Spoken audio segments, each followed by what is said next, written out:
lọ́jọ́bọ̀ tí í ṣe ọjọ́ tọ́sídẹ̀ẹ́ ọ̀sẹ̀ yìí ìyẹn ọjọ́ kejìdínlọ́gbọ̀n oṣù kẹta tá a wà yìí ìyẹn tọ́sídẹ̀ẹ́ àná ìní ààrẹ Bọ́lá Ahmed Tinubu ló máa gba àwọn olórí ẹ̀sìn àti àwọn ọba káàkiri Nàìjíríà ló gbà wọ́n lálejò láti wá bá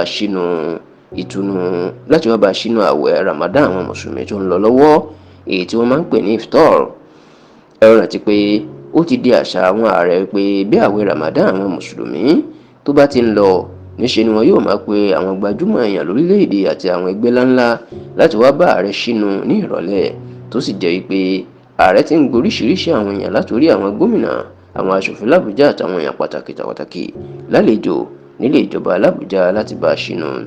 ṣá o lọ́jọ́bọ̀ ìyẹn tọ́sídẹ̀ẹ́ ọjọ́ kejìdínlọ́gbọ̀n oṣù kẹta tá a wà yìí àwọn olórí ẹ̀sìn àti àwọn ọba káàkiri Nàìjíríà àwọn ló kàn o àwọn ni Tinubu ló gbàlejò wọn. Bẹ́ẹ̀ ni Tinubu bá wọn ṣèpàdé. Tinubu jẹ́ kó di mímọ̀ fún wọn pé òun gbìyànjú agbára òun láti yí Nàìjíríà padà ó lóun sì nílò àtìlẹ́yìn wọn. Ó ní òun á tún fi àsìkò náà gba gbogbo ọmọ Nàìjíríà nímọ̀ràn. Ó ní kí wọ́n rántí wípé bí wọ́n bá fẹnu àbùkù kan Nàìjíríà kò síbi téèyàn fẹ́ lọ.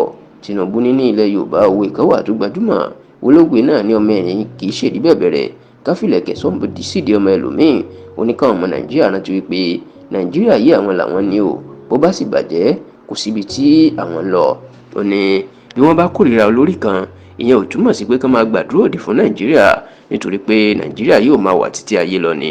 Tó sì jẹ́ kó di mọ̀ wípé bí wọn bá tiẹ̀ fẹ́ adarí kan nípò tínú wọn ń bí kì í ṣe kán máa gbàdúrà kí Nàìjíríà kó wò.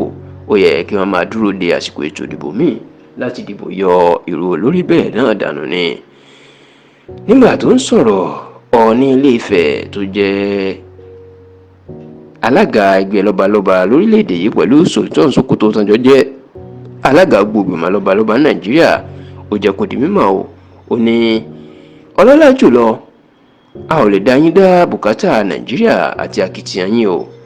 A rí gbogbo ìgbìyànjú tí ẹ̀ ń ṣe a sì rí pé ẹ̀ ń gbìyànjú agbára yín lórí ètò ààbò bẹ́ẹ̀ ni a ò ní fi yín sílẹ̀ àwa náà yóò ràn yín lọ́wọ́ lórí ẹ̀. Inú wa dùn wípé àwọn ọjà tó gbówó lórí gbogbo ẹ̀ ti ń lọ sílẹ̀ díẹ̀díẹ̀ báyìí o.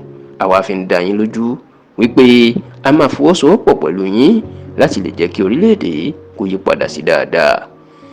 Nínú ọ̀rọ̀ ẹ̀ Emir ìlú Zazzau ní ìpínlẹ̀ Kaduna ìyún Alhaji Ahmed Nuhu Bamali tó ṣojú Sultan Sokoto tó jẹ́ olórí gbogbo mùsùlùmí Nàìjíríà ìyún ẹgbẹ́ tó ń ṣàkóso ẹ̀sìn Islam Nàìjíríà Nigerian Supreme Council for Islamic Affairs NSCIA òun náà sọ̀rọ̀ lórúkọ Sultan o. Ó jẹ́ kó di mọ̀ pé àwọn mùsùlùmí àwọn yóò ṣàtìlẹ́yìn fún ààrẹ láti kó gbogbo ọmọ Nàìjíríà dé ilẹ̀ lérí.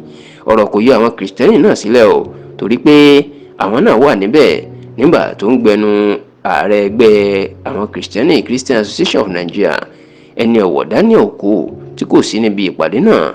Nígbà tó ń gbẹnu ẹ̀ sọ̀rọ̀ akọ̀wé àgbà ẹgbẹ́ CAN ẹni ọ̀wọ̀ Samson Fatokun ó jíṣẹ́ ààrẹ Daniel Okoh.